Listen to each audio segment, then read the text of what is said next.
Hello students, today we are going to discuss about the first chapter of class 8, the best Christmas present in the world. This lesson has been prepared and presented by me, Dr. Bilasha Chauhan. So this is the chapter, there is a story here in this particular chapter, and before you read this chapter, there are some things that we need to discuss. Firstly, there are some dates, periods of time in the history of the world that are so significant that everyone knows and remembers them. The story you will read mentions one such date and event, a war between the British and the Germans in 1914. तो historical time में बहुत सारे war periods रहे हैं जिसमें जो हमारी history में बहुत ही इंपॉर्टेंट रोल प्ले करते हैं और जिनको हम रिमेंबर रखते हैं. तो ये जो पर्टिकुलर स्टोरी है ये एक उसी वॉर टाइम को मेंशन कर रही है और ये वॉर टाइम था ब्रिटिश एंड जर्मन्स के बीच में 1914 में हुआ था. तो आप क्या गैस कर सकते हैं कि कौन सा वॉर था? So do you know which events the dates below refer to?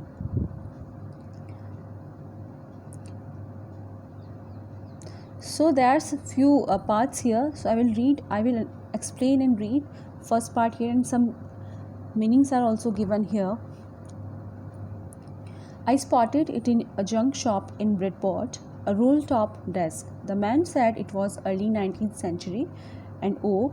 I had wanted one, but they were far too expensive. This one was in a bad condition. The roll-top in several pieces, one leg clumsily mended, scotch marks all down one side. So this particular story has been narrated by the author himself, and there is a narration here of particular junk shop in Bridport जिसमें कि role top desk उनको author को चाहिए था और जिनसे ये author को ये परचेज़ करना था उन्होंने कहा कि ये अर्ली 19th सेंचुरी का है और किसका बना हुआ था? ओक का बना हुआ था. आई हैड वॉन्टेड वन, और मुझे ऐसा ही एक रोल टॉप डेस्क चाहिए था. But they were far too expensive, अगर न्यू परचेज़ करने जाते तो बहुत ही एक्सपेंसिव होता. This one was in a bad condition, और ये जो जंक शॉप या कबाड़ी की शॉप में जो रोल टॉप मिला था वो बहुत ही पुरानी कंडीशन में और बैड कंडीशन में था. बहुत सारे पीसेज हो रखे थे. वन लैक क्लमजीली मैंडेड, एक जो उसका पाया था या पग था वो बहुत ही गंदे तरीके से या बुरी तरीके से उसको रिपेयर किया हुआ था. मैंडेड मीन्स रिपेयर करना. Scorch marks the meaning has been given here, burn marks, जलने के निशान. स्कॉच मार्क्स थे यहाँ पर ऑल डाउन वन साइड, एक साइड पर स्कॉच मार्क्स बने हुए थे. It was going for very little money, अगर इसको हम सेल करेंगे तो ये बहुत ही कम इसके दाम आएंगे. I thought I could restore it, तो मैंने सोचा कि मैं पुराना ही रोल टॉप डेस्क ले लेता हूँ और इसको वापस से रीस्टोर करूँगा या इसको फिर से रिपेयर करूँगा. The meaning has been given here again, restore means repair.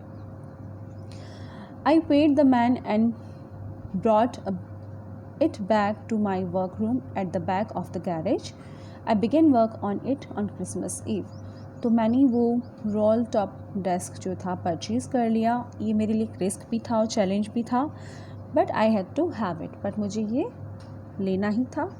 तो मैंने पे किया मैन को एंड उसको घर ले आया, अपने गैरेज के बैक में रख दिया जहाँ पे मैंने क्रिसमस ईव पे इसको रिपेयर करना स्टार्ट कर दिया. Now the paragraph number 2.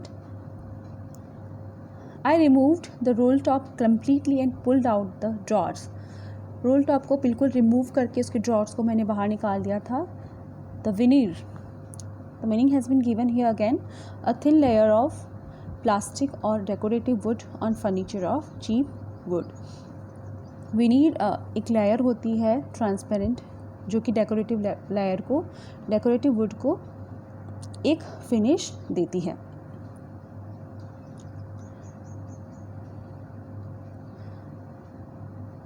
Now the second paragraph.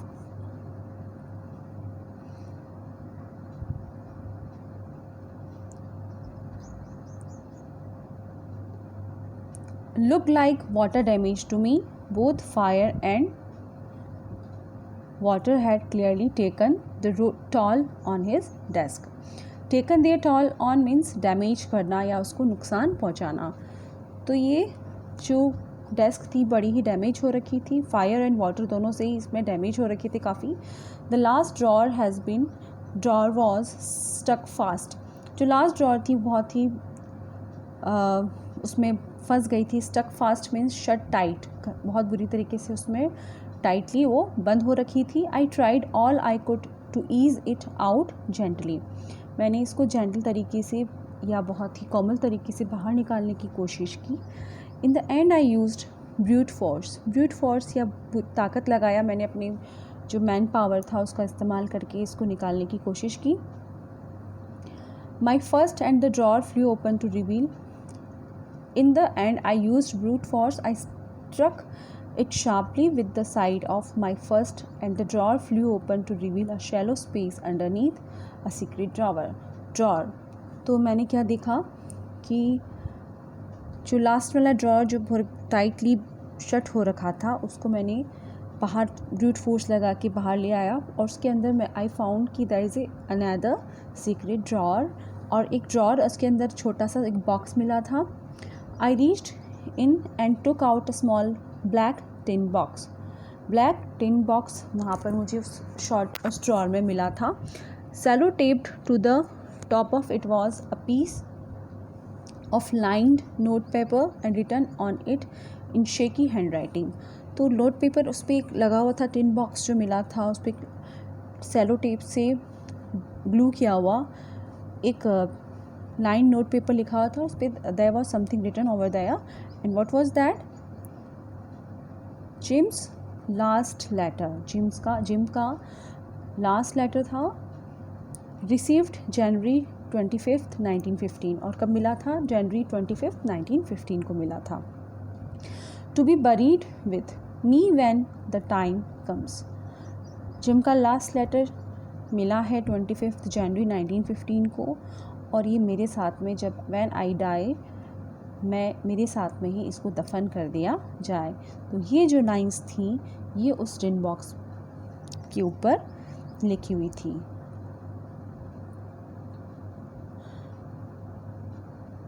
I knew as I did it that it was wrong of me to open the box. मैं ये जानता था कि आई वॉज़ वेरी क्यूरियस कि लेटर किसने लिखा होगा, तो मैं नहीं चाहता था कि मैं इसको बॉक्स को ओपन करूं. बट आउट ऑफ क्यूरियोसिटी बहुत ज़्यादा थी, तो I did open that box.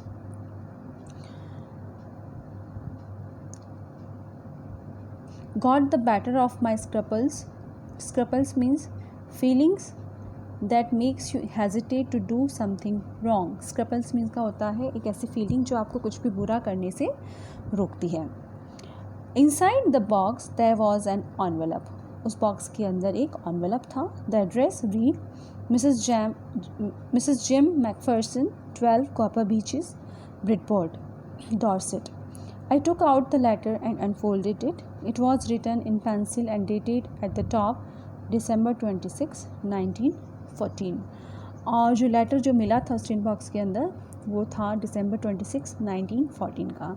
So students you can guess here कि ये लेटर किसने किसको लिखा होगा. I would like you to answer me these questions. So comprehension check is here. What did the author find in a junk shop? You know the answer here. क्या मिला था author को junk shop में?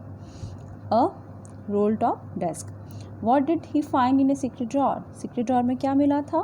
Yes, it is a tin box. और who do you think had put it in there? और आपको क्या लगता है किसने लिखा होगा, तो किसने रखा होगा? तो आप हमारी भी क्यूरियोसिटी बढ़ती जा रही है कि what will happen next. So now we'll go to the second story, part of the second story.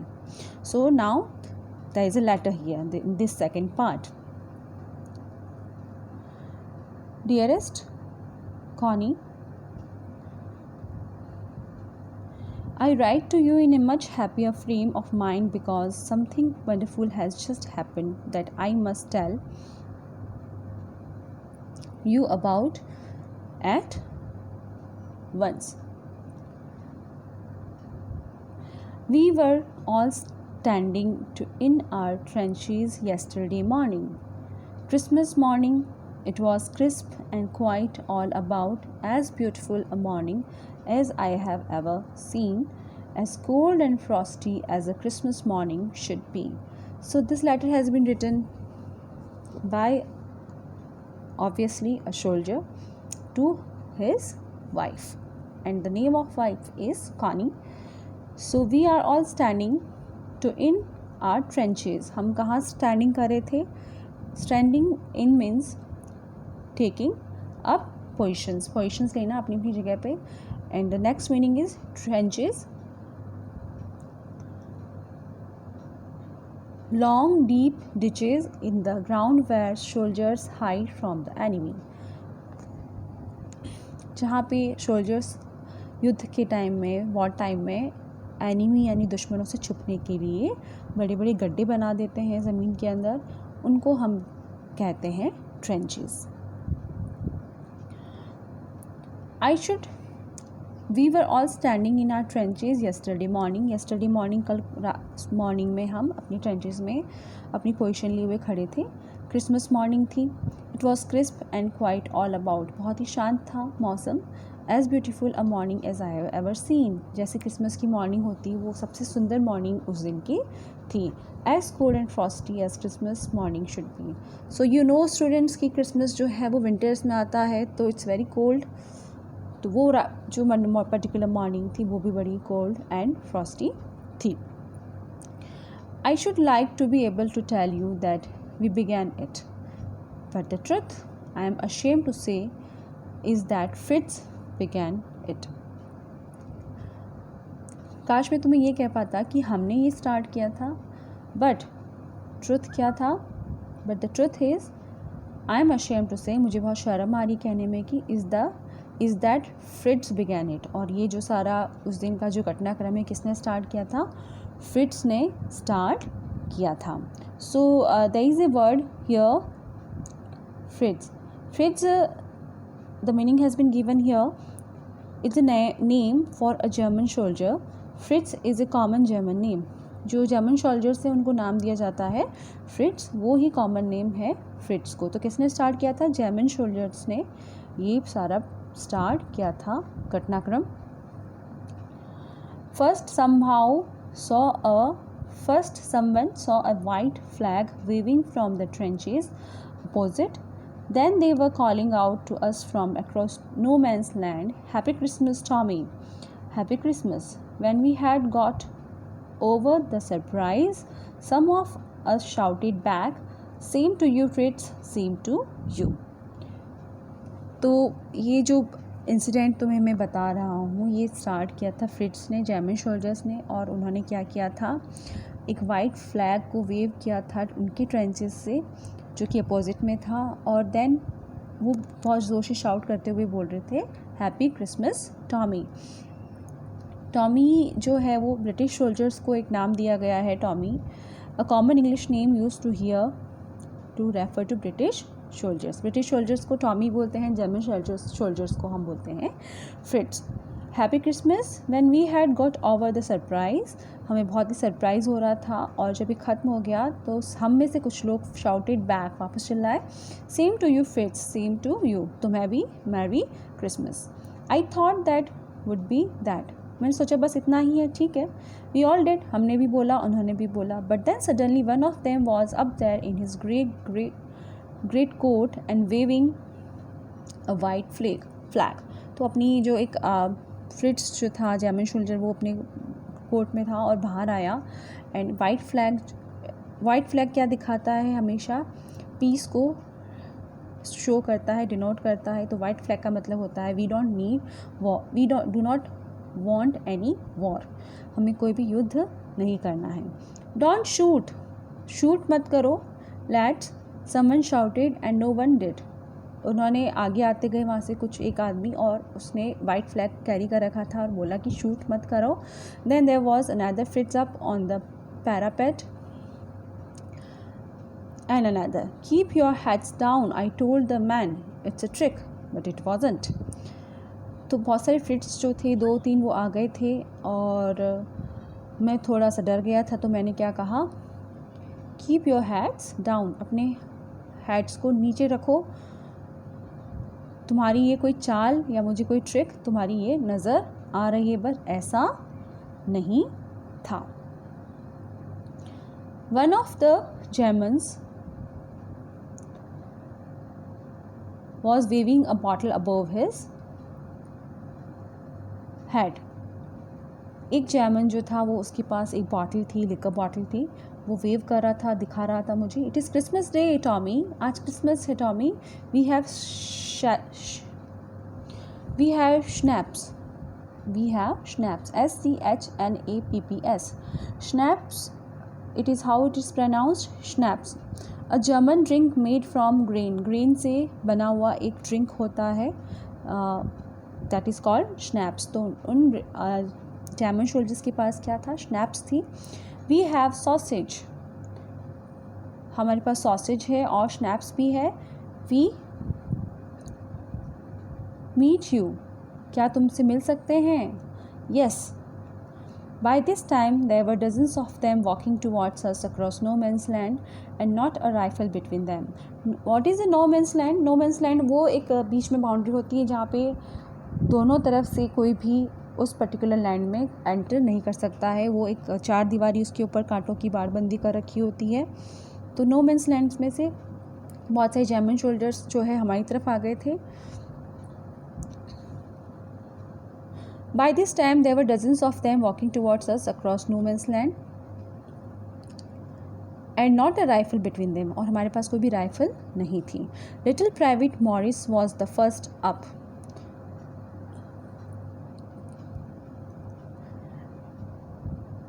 Come on boys, what are we waiting for? And then there was no stopping them. और फिर सब एक cake करके सभी बाहर आते गए और सब ने कहा कि किसका वेट कर रहे हो, we should celebrate Christmas time. I should have stopped them there and then, मुझे लगा कि मुझे उनको उस समय ही रोक देना चाहिए था. I suppose, but the truth is that it never even occur to me I should. अभी मुझे ऐसा लगता है कि मुझे उनको रोक देना चाहिए था, पर उसमें मुझे एक बार भी ऐसा नहीं लगा था कि मुझे उनको रोकना चाहिए जर्मन सोल्जर्स को इधर आने से और क्रिसमस सेलिब्रेट करने से. All along their line and ours I could see men walking slowly towards one another. Grey coats, khaki coats meeting in the middle. Grey coats, khaki coats उनकी uniform होती है अलग अलग सोल्जर्स की, तो वो एक दूसरे से मिल रहे थे. इससे metaphor here, grey coats and khaki coats means the person, the uniform of men meeting in the middle, और दोनों एक दूसरे से मिल रहे थे. And I was one of them, और मैं भी उनमें से एक था. I was part of this. In the middle of the war we were making peace. So very important lines here, you need to mark these lines. In the middle of the war we were making peace. युद्ध के बीच में हम शांति बनाए रखने की कोशिश कर रहे थे. Such a beautiful lines here.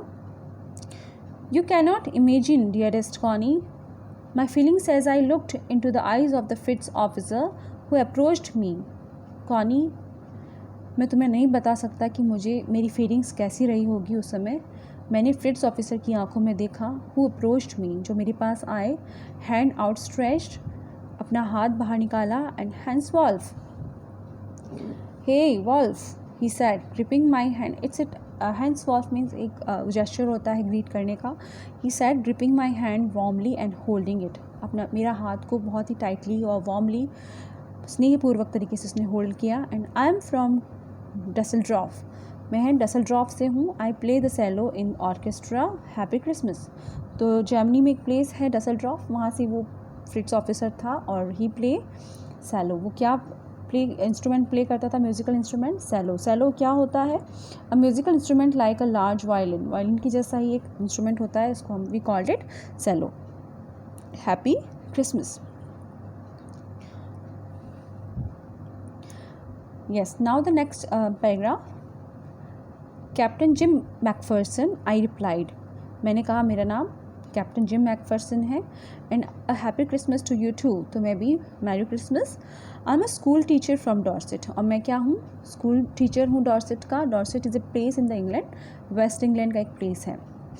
Next paragraph, Dorset, smile, I know this place, मुझे इस प्लेस के बारे में पता है। I knew it very well, I know it very well. We shared many rum ration and his excellent sausage, हमने बहुत सारा रम जो लिकर राशन था वो एक्सचेंज किया, और उसकी एक्सीलेंट सॉसेज जो थे वो भी हमने शेयर किए। एंड वी टॉक्ड, और हमने क्या की, बातें की, ढेर सारी बातें की। Connie, how we talked, he spoke almost perfect English, वो जर्मन था बट उसकी जो इंग्लिश थी बहुत ही परफेक्ट थी। But it turned out that he had never set foot in Dorset, never even been to England, पर मुझे पता चला कि वो कभी भी इंग्लैंड नहीं आया था, कभी भी डॉर्सेट नहीं आया था, फिर भी उसकी जो इंग्लिश थी उस शोल्जर की, वो जर्मन शोल्जर की बहुत ही परफेक्ट एक्सीलेंट इंग्लिश थी। He had learn all he new of England from school, तो सारा उसने कहाँ से इंग्लैंड के बारे में लर्न किया था, स्कूल से लर्न किया था। And from reading books in English, और इंग्लिश की बहुत सारी बुक्स को रीड करके उसने सारी इन्फॉर्मेशन, और उसकी जो लैंग्वेज थी, प्रोनाउंसिएशन था, वो परफेक्ट था। His favourite writer was Thomas Hardy, famous जो उनका फेवरेट राइटर था वो थॉमस हार्डी था। His favourite book was far from the madding crowd, और जो हार्डी की बहुत ही फेमस बुक रही है madding crowd, far from the madding crowd, उसकी फेमस फेवरेट बुक थी। So out there in no man's land we talked of Bathsheba and Gabriel Oak and sergeant Troy and Dorset, तो you can not imagine कि war time में, between the war, what we were talking about, we are talking about the literature, we are talking about the literary characters of Bathsheba, the place of Dorset, and Gabriel Oak and Sergeant Troy, we were talking about those characters. He had a wife and one son. Soldier की, German soldier की wife थी और एक बेटा था छोटा सा, born just 6 months ago, 6 महीने ही हुए थे उसे पैदा हुए। As I looked about me there were huddles of khaki and grey everywhere, so बहुत सारे ग्रुप्स दिख रहे थे मुझे खाकी के और ग्रे ड्रेस के, एवरीवेयर मतलब सभी German soldiers and British soldier mix होके, they were talking, they were chatting, they were drinking, they were eating, they were laughing, all over no man's land, smoking, laughing, talking, drinking, eating. Hence Wolf and I shared what was left of your wonderful Christmas cake. जो Christmas cake तुमने मुझे भेजा था वो हमने दोनों ने share किया। He thought the marzipan was the best he had ever tasted. Marzipan is it's a dish here, and उसको लगा कि सबसे बेस्ट जो थी आज तक की मार्जिपन था वो उसने टेस्ट किया है। आई अग्रीड, और मुझे भी पता है कि तुम कितना अच्छा कुक करती हो। We agreed about everything and he was my enemy. See, वो मेरा दुश्मन था, मुझे उसकी बातों पे एग्री नहीं होना चाहिए था, पर फिर भी मैं उसकी हर बात पे एग्री किया। So this is the irony of life कि हमें बहुत बार उन लोगों से युद्ध करना पड़ता है जिन्हें हम जानते भी नहीं हैं, but yes, for our country we have to do it. There never was a Christmas party like it Connie, I can not tell you कि इससे अच्छी क्रिसमस पार्टी कभी भी नहीं हो सकती थी। Then someone, I don't know who, brought out a football, उनमें से एक किसी ने फुटबॉल लेके आया। Great coats were dumped in piles to make goalposts, and the next thing we knew it was Tommy against Fritz out in the middle of no man's land. तो बहुत सारे उस पर्टिकुलर जो नो मैंस लैंड था उसमें मैं क्या देख रहा था कि the soldier started, they suggest the idea of playing football in no man's land, और अब मैं क्या देख रहा था कि फ्रिट्ज और टॉमी थे, they were playing football together.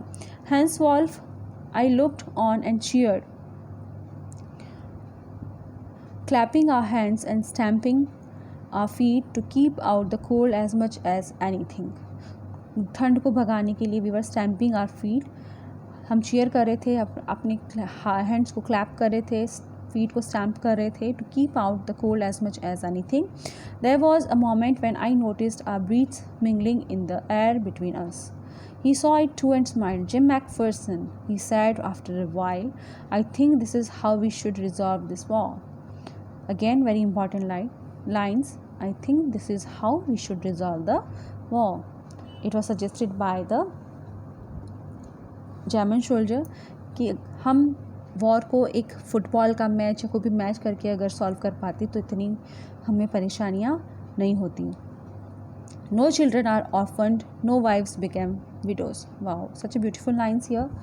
अगर हम अपनी जो सारे क्लेशेस हैं, सारे जो प्रॉब्लम्स हैं, अगर वो मैचेस से रिजॉल्व कर पाते तो कोई भी चिल्ड्रन जो है वो ऑर्फन नहीं होता, अनाथ नहीं होता, और नो वाइफ्स बिकम विडोज़, और कोई भी पत्नी विधवा नहीं होती. So this is the very fact of the war कि बच्चे और वाइफ्स जो हैं अपने हस्बैंड्स को खो देती हैं. I would prefer cricket, I told him. मैंने उससे बताया कि मुझे क्रिकेट पसंद है. Then we Tommies could be sure of winning probably. तब हम टॉमीज़ जो हैं वो स्पेशली इस वॉर को जीत ही जाते. We laughed at that and together we watch the game. जो गेम चल रहा था हम दोनों एक साथ मिल करके उसको एंजॉय कर रहे थे. सैड टू से, so you can see the football match here between grey coats and khakis. Connie, what he said कि जो मैच जो हुआ था वो कौन जीता था? फ्रिट्ज जीते थे, यानी जर्मन सोल्जर्स जीत गए थे 2-1. But as Hans Wolf generously said, our goal was wider than theirs, so it wasn't quite fair. तो इस तरह से जो था वो मैच कौन जीता था? जर्मन सोल्जर्स जीत गए थे. The time came, and all too soon, when the game was finished,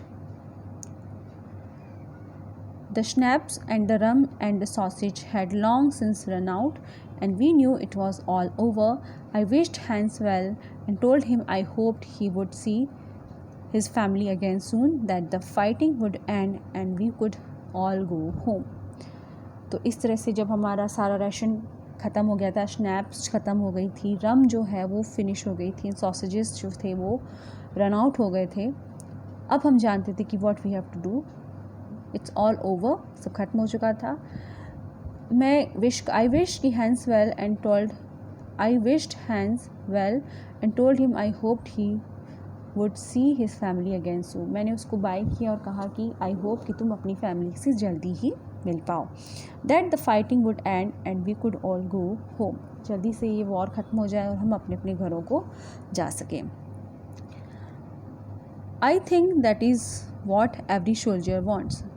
और तुम्हें पता है कि यही एक कामना होती है हर सोल्जर की कि वो चाहता है कि ये वॉर ख़त्म हो जाए और वो जल्दी से जल्दी अपनी फैमिली के साथ टाइम बिताएं. So you can see children here the very irony of life कि एक व्यक्ति जो है, हर व्यक्ति अपने परिवार के साथ एंजॉय करना चाहता है, लेकिन सोल्जर्स जो है वो अपनी फैमिली से दूर रहते हैं और अपने देश के लिए हमेशा डटे हुए रहते हैं. तो we should respect soldiers.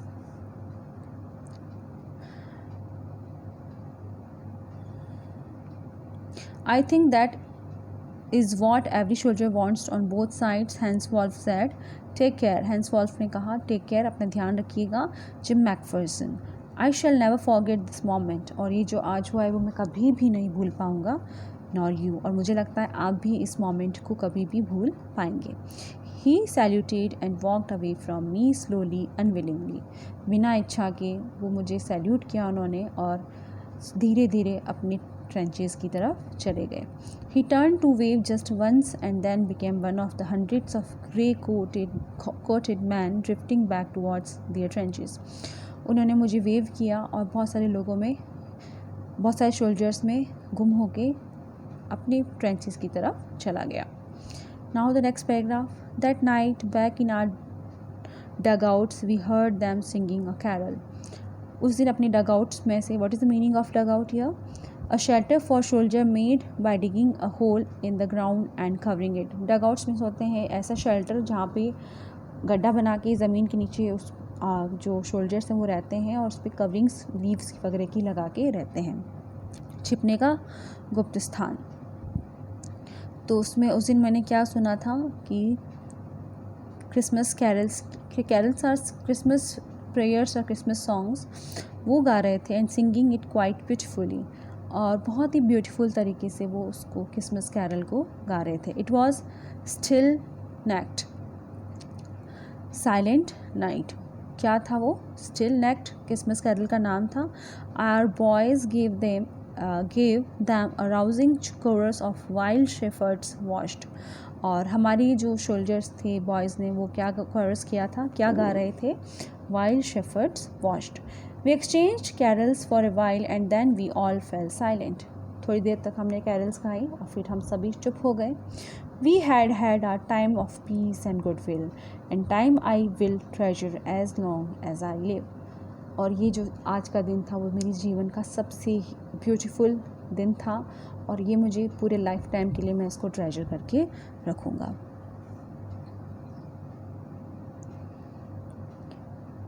Now this paragraph. Dearest Connie, by Christmas time next year, this war will be nothing but a distant and terrible memory. I know from all that happened today how much both armies long for peace. We shall be together again soon, I am sure of it. Your loving Jim. So dearest Connie, अगली next year जब Christmas आएगा तब तक मुझे पता है कि ये वॉर जो है वो एंड हो जाएगा और इसकी मेमोरी रहेगी, टेरिबल मेमोरी रहेगी केवल। I know from all that happen today how much both आर्मीज long for piece. और आज जो ये सब घटनाक्रम हुआ उससे मुझे लगता है कि दोनों तरफ की आर्मीज़ को कितनी they are craving for peace, वो शांति चाहते हैं। We shall be together again soon, I am sure of it. और मुझे ये पूरा विश्वास है कि इसके बाद हम हमेशा के लिए साथ होंगे। योर लविंग जिम, तुम्हारा Jim. So this was the letter, very touching letter it was. Now the comprehension check. Who had written the letter to whom and when? ये किसने लिखा था?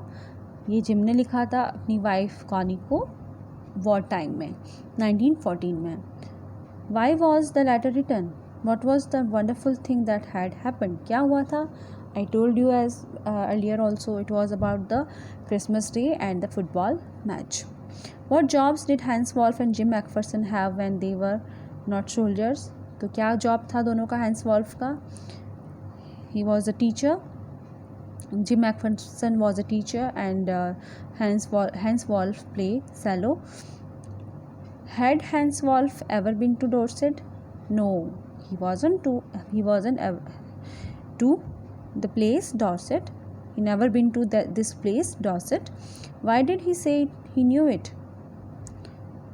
So you have to tell this question, answer of this question. Do you think Jim McPherson came back from the war? How do you know this? क्या आपको लगता है कि gym Macpherson कभी भी वॉर से आए होंगे? So now you can guess and it's a very good question here. Now we have reached the end of this chapter.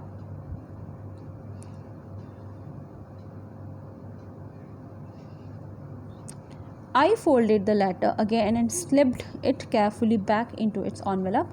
मैंने वो जो लेटर जो था वो पूरा फोल्ड किया. Now it's about this again by author. I kept awake all night. मैं पूरी रात जागता रहा. By morning I knew what I had to do. I drove into Bridport, just a few miles away. अगले दिन मुझे पता था कि मुझे क्या करना है. I drove into Bridport. मैं कहाँ गया? Bridport गया. Just a few miles away. I asked a boy walking his dog where Copper Beaches was. मैंने Copper Beaches का एड्रेस पूछा. House number 12 turned out to be nothing but a burned out shell, the roof gaping, the windows boarded up. जिस जगह मुझे जाना था letter देने के लिए वो एक बर्नड आउट हाउस था, वहाँ कुछ भी नहीं था. हाउस नंबर 12 में शेल जो उसकी रूफ़ थी वो गैप था, उसमें बहुत सारा गैप पड़ चुका था. विंडोज़ जो थी वो पूरी खुली हुई थी. I knocked at the house next door and asked if anyone knew the whereabouts of Mrs. Macpherson. तो yes, मैं कहाँ गया था ये लेटर किसको देने के लिए? मिसेस मैकफर्सन को. तो पास वाले घर में मैं गया और वहाँ मैंने पूछा अबाउट किसके बारे में पूछा? मिसेस मैकफर्सन के बारे में पूछा था क्योंकि उस घर में कोई भी नहीं था. Oh yes, said the old man in his slippers. He knew her well. Old man जानते थे कि वो कौन है और कहाँ रहती है. A lovely old lady, he told me, a bit muddle-headed, but at her age she was entitled to be, wasn't she? So there are some meanings given here. Burnt out, destroyed by fire, fire से जल जाना पूरी तरह से. boarded up, covered with wooden boards, wooden boards से ढका हुआ. muddle-headed means confused. Yes, it's a very good word here. muddle-headed means the confused. So the lady was very confusing, बहुत confused रहती थी. But at her age she was entitled to be. पर उनकी जो उम्र थी उसके साथ में वो confusion में रह सकती थी. Wasn't she? क्या वो नहीं रह सकती थी? बिल्कुल. 101 years old. कितनी थी उनकी एज? 101 years old थी वो. 101 साल की थी. और इस उम्र में इतना कन्फ्यूज़न रहना बड़ा ही नॉर्मल होता है. She had been in the house when it caught fire. जब इस हाउस में जो ऐसा जीर्ण शीर्ण अवस्था में था वो उस हाउस में ही थी जब इस आग में आग लगी हुई थी. No one really knew how the fire had started. कोई भी नहीं जानता था कि फायर कैसे लगी थी. But it could well have been candles. Candles के थ्रू लगी होगी ऐसा सबने गेस किया. She used candles rather than electricity. जो ओल्ड लेडी थी मिसेस मैकफर्सन वो इलेक्ट्रिसिटी यूज़ नहीं करती थी, कैंडल्स जलाती थी. Because she always thought electricity was too expensive. क्योंकि उन्हें लगता था कि एक्सपेंसिव होती है इलेक्ट्रिसिटी बहुत ज़्यादा. The fireman had got her out just in time. बिल्कुल टाइम पर उस फायरमैन ने मिसेस मैकफर्सन को आग लगती हुई चौपड़ी से या घर से बाहर निकाल दिया था. She was in nursing home now, he told me. अभी वो कहाँ थी? नर्सिंग होम में थी. बर्लिंगटन हाउस उसका नाम था. Burlington House on the Dorchester Road on the other side of town. Town की दूसरी साइड में जो रोड था Burlington House, it was a nursing home. वो वहीं रह रही थी. So now again comprehension check. Why did the author go to Bridport? तो कैन यू गैस कि ऑथर जो है वो ब्रिटपोर्ट क्यों गए थे? येस, ऑब्वियसली वो लेटर जो था मिसेस मैकफर्सन का था और उन्हें देने के लिए. क्योंकि वो यू कैन गैस कि वो जो डोर जो चेस्ट थी जो अलमीरा थी वो किसकी थी? मिसेस मैकफर्सन की थी. और जब आग लगी होगी तब उसके बाद वो कहाँ चली गई होगी? कबाड़ खाने में उसको बेच दी गई होगी. तो उसके साथ ही वो लेटर भी जो है वो वहाँ चला गया. How old was Mrs Macpherson now? कितने साल की थी वो? 101 years old. और वो कहाँ रहती थी? In a nursing home. Now the last we have reached to the end of the story. I found Burlington House nursing home easily enough. मुझे बहुत ही आसानी से मिल गया. There were paper chains up in the hallway and a lighted Christmas tree stood in the corner with a lopsided angel on top. I said I was a friend come to visit Mrs. Macpherson to bring her a Christmas present. मैंने वहाँ की जो लोग care taker थे उन्हें बताया कि मैं मिसेस मैकफर्सन से मिलना चाहता हूँ. आई am a good friend of her. I could see through into the dining room where everyone was wearing a paper hat and singing. So it was again a Christmas day. So सभी जो वहाँ पे nursing home में रह रहे थे वो paper hat पहने हुए थे and they were singing Christmas carols. The matron had a hat on too and seemed happy enough to see me. जो वहाँ की मैट्रन थी वो भी पेपर हैट पहनी हुई थी और मुझे देखकर बड़ी खुश हुई. She even offered me a mince pie. उन्होंने मुझे मिन्स पाई भी ऑफ़र की. She walked me along the corridor. Mrs Macpherson is not in with the others, she told me. उन्होंने बोला कि मैकफर्सन हमारे साथ में नहीं है, वो कहीं और हैं. She is rather confuse today so we thought it best if she had a good rest. आज वो थोड़ी कन्फ्यूज़ लग रही है तो हमने सोचा कि वो आज थोड़ा रेस्ट करे तो उनके लिए अच्छा रहेगा. शी हैज़ नो फैमिली, उनकी कोई फैमिली नहीं है। यू नो, आपको पता है। नो वन विजिट्स, कोई भी आता जाता नहीं है। So I am sure she will be only too pleased to see you, इसलिए मैं बहुत ही इस बारे में श्योर हूँ कि आपको देखकर वह बहुत ही खुश होंगी।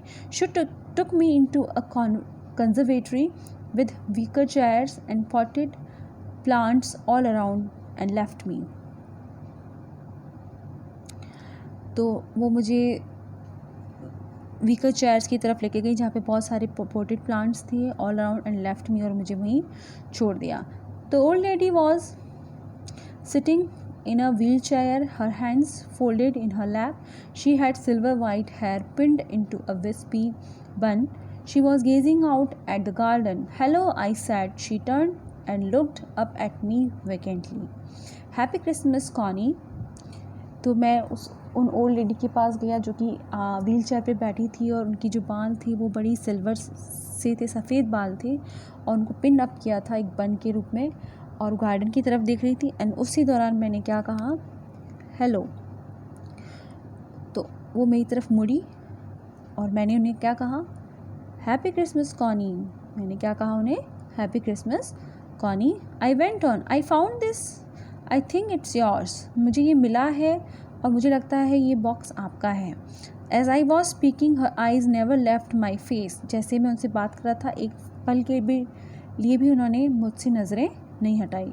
आई open the tin box and gave it to her. मैंने ओपन किया टिन बॉक्स को और ये उन्हें दे दिया। That was the moment her eyes lit up with recognition and her face became suffused with a sudden glow of happiness. वो जब टाइम था जब मैंने देखा कि मैंने उनको एक टिन बॉक्स जब दिया था, तो उनकी आँखों में अलग ही चमक आ गई थी और उनके चेहरे पे एक बहुत ही ग्लोइंग फेस उनका बन गया था। I explained about the desk, about how I had found it, but I don't think she was listening. मैंने सब कुछ बताया उन्हें कि मुझे कैसे ये टिन बॉक्स मिला और कैसे उनकी जो डेस्क थी वो मेरे पास आई, पर मुझे नहीं लगता कि वो ऐसा कुछ भी सुन रही थी। For a while she said nothing. कुछ देर तक वह कुछ भी नहीं बोली, but stroked the letter tenderly with her fingertips से उस लेटर को वो प्यार से सहलाने लगी। Suddenly she reached out and took my hand. फिर एकदम से वो मेरा हाथ अपने पास ले आई। Her eyes were filled with tears, और उनकी आंखों में बहुत आंसू थे। You told me you would come home by Christmas dearest.